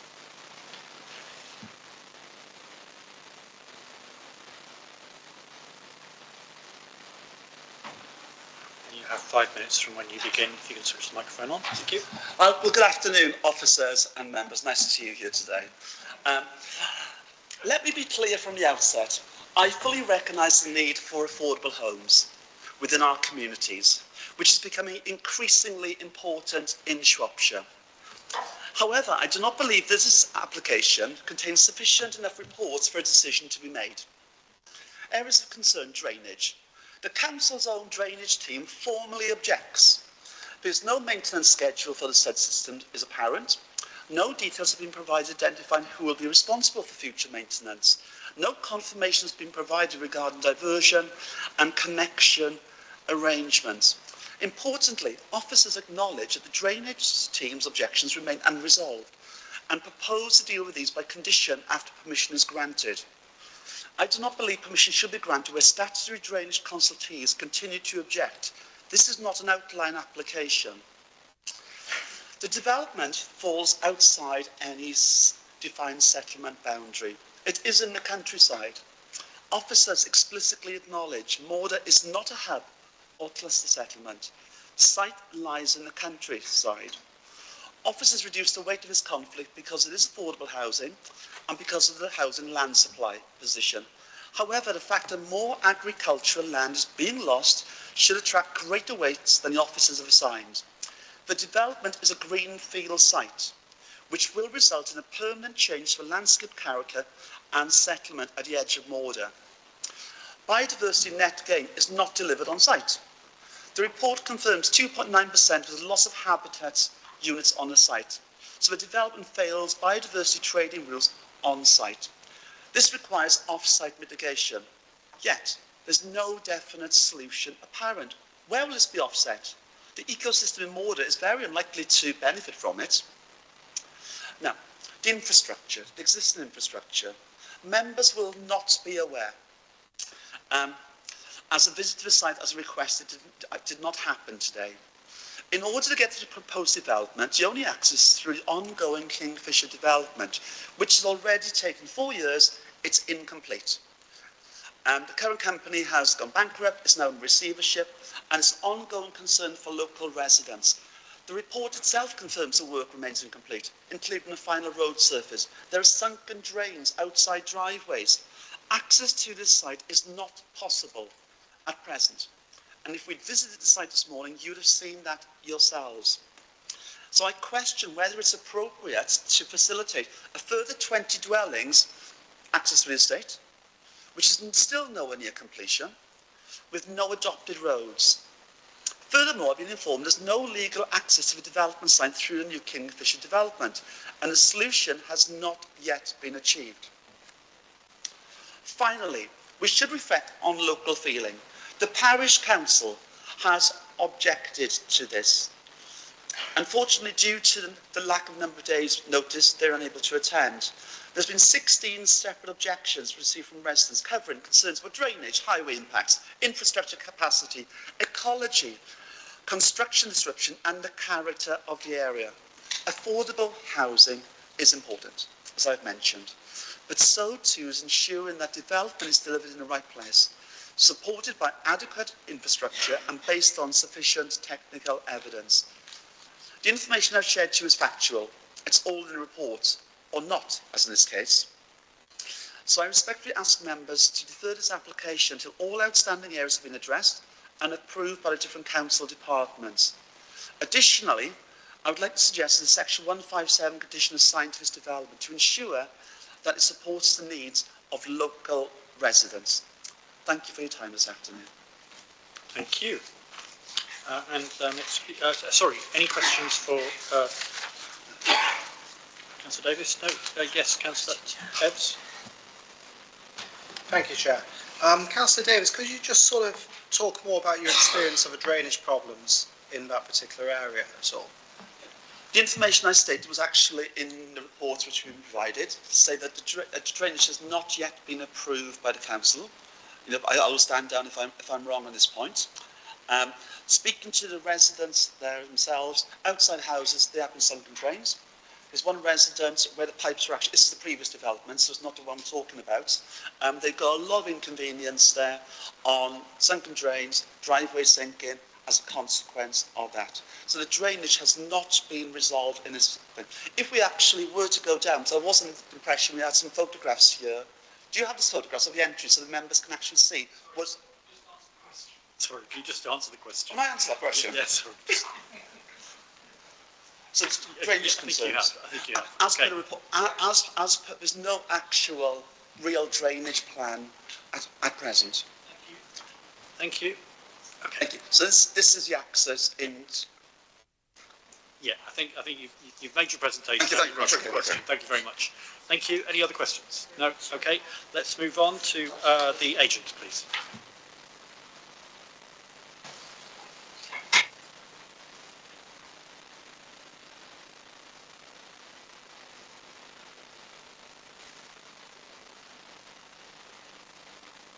Thank you. You have 3 minutes from when you begin. Thank you.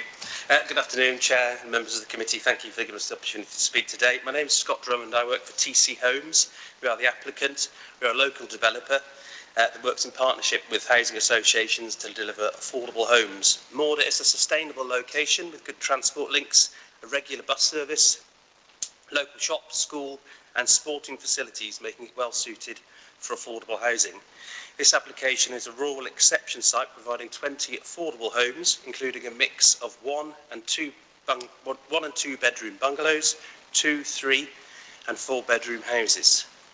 The scheme also includes a 4-bedroom bungalow specifically requested by the Council's Housing Enabling Officer to meet an identified unmet need. All homes have been designed to meet National Described Space Standards. The site has been designed to integrate with the neighbouring development and provides a large area of public open space that links the existing open space to create a valuable community asset. Access will be taken from the recently constructed estate road, which is due to be adopted, and the Council's Highways team has no objection to the proposal. A safe access for pedestrians can be achieved with footpaths going into Morder and further into Oswestry. Surface drainage for the development has been designed to attenuate on-site and flow to the east through a control chamber to the watercourse. This is a self-contained standalone system and will be constructed to Severn Trent's adoptable standards. The existing drainage for the houses opposite will not be affected. Foul drainage will discharge into an existing system to the south of the site and will not affect the houses opposite. The Council's drainage teams were happy to review further details and work with us to alleviate any concerns. While concerns have been raised about local services, this is a rural exception site, so most of the future residents are expected to come from the local area and the parish, so the overall population of Morder is unlikely to increase. In summary, the proposal provides much needed affordable homes for local people in a sustainable location. This is supported by evidence of local need, complies with planning policy, and is recommended for approval with no objections from key consultees, including highways, trees, ecology, and archaeological. We respectfully ask that the committee support the officer's recommendation and approve the application. Thank you very much. Any questions for Scott? Yes. Thank you, Chair. Can the agent just explain a statement, please, that I may have phased out, in which case I apologise, but perhaps you can make sure that I get clear on it, about the population of Morder not being affected by the development? Can you just clarify that? Yeah, so this is a rural exception site, so it will be local people will apply for the housing. It will go directly to local people within the Morder parish. Yeah. Thank you. Any other questions? Thank you very much. Thank you. Thank you. Officers, any response to any of the points made so far? Charlie, you were making a point about section 157?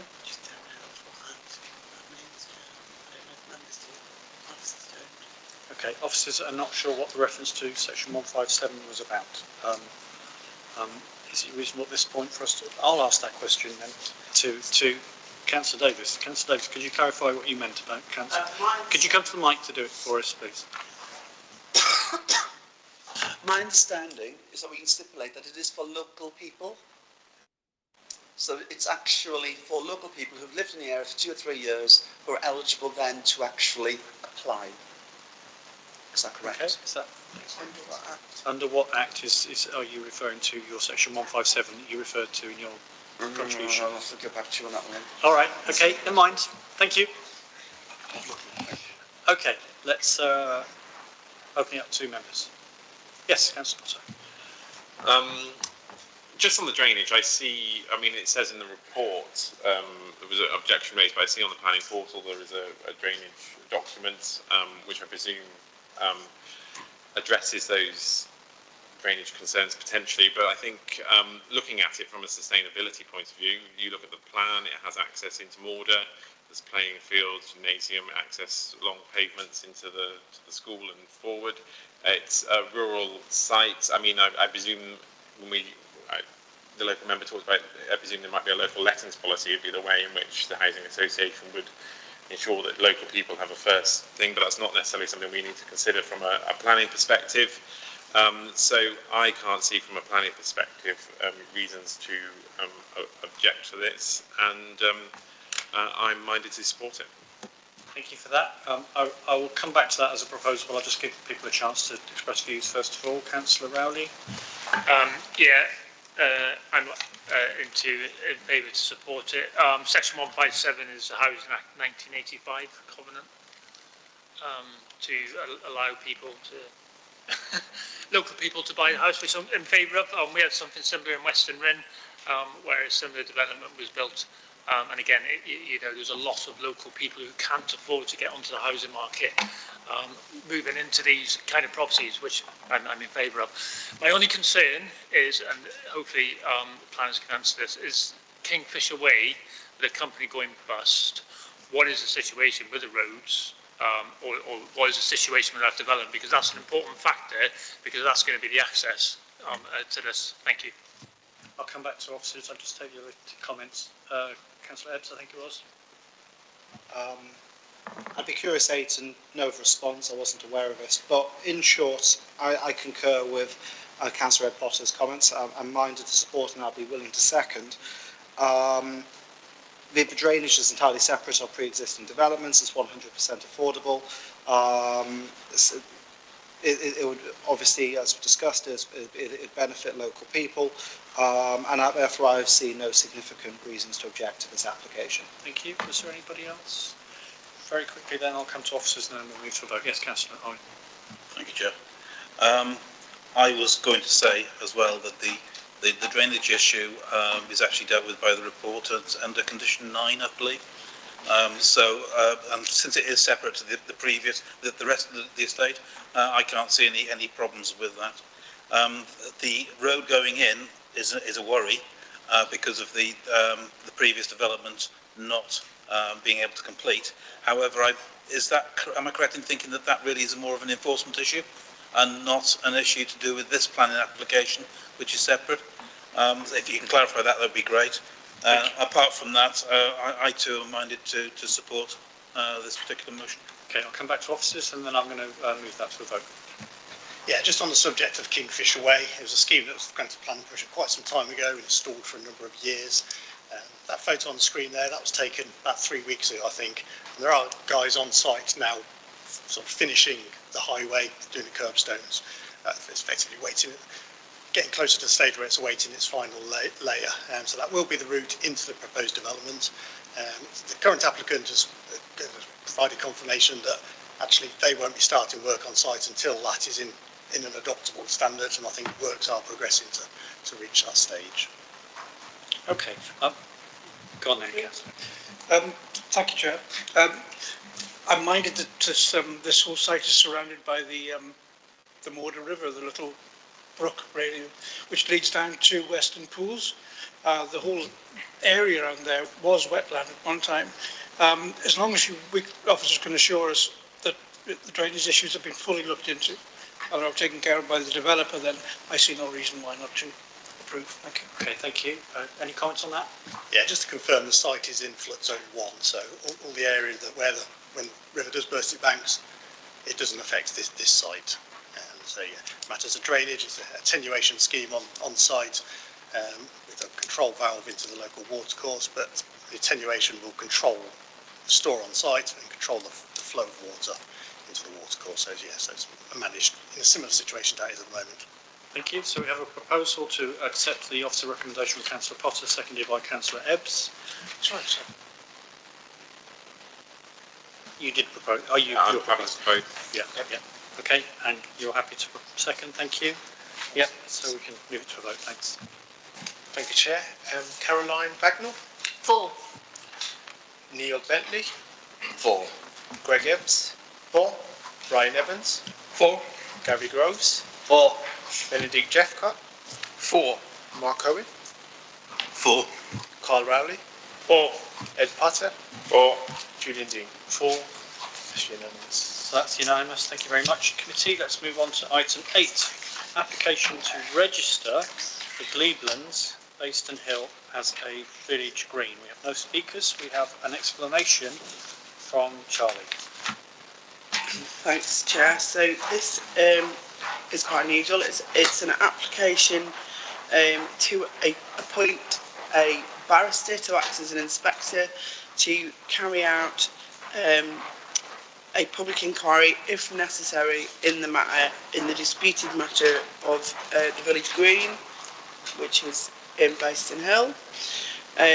My understanding is that because there's disputed facts, this might be necessary, and the alternative option is that planning committee themselves can preside over a public inquiry, which will be 5 full days. So that is an alternative option should you wish to consider it. So what we're asking for is to be able to appoint a barrister to do that work on your behalf and come back to committee with a recommendation. Thanks, Chair. Thank you. Anybody like to speak? Yes, Councillor Potter. I think that's very sensible. I'm happy to propose it. Thank you, Councillor Potter. And we have a second of Councillor Evans. Does anybody else wish to speak on this item? No. Okay, so let's move it straight to a vote. Okay, let's do that. We can do this one by show of hands, apparently. So those in favour of the proposal? Thank you. Are there any against? Any abstentions? No, I think that was unanimous. Thank you. Okay, which moves us to item 9, appeals and appeal decisions. Is there anything we need to draw to the members' attention? Promise I'll be quick. Just having a read through these, just would recommend to you the decision on Allerton Business Park. A very good discussion from the inspector about precision in drafting conditions, a precision and enforceability. Just good for people to read to understand how that process kind of works. Okay, thank you. So item 10, date of the next meeting is 2 p.m. on Tuesday the 18th of August. I just recall that last year I missed the August meeting and there was a fairly important application, so please be aware that August is just a continuing meeting. It's not necessarily lighter, so if you can't make it, can you please check with members of your group and make sure that you have a substitute, please. And with that, I think I can close the meeting. Thank you very much.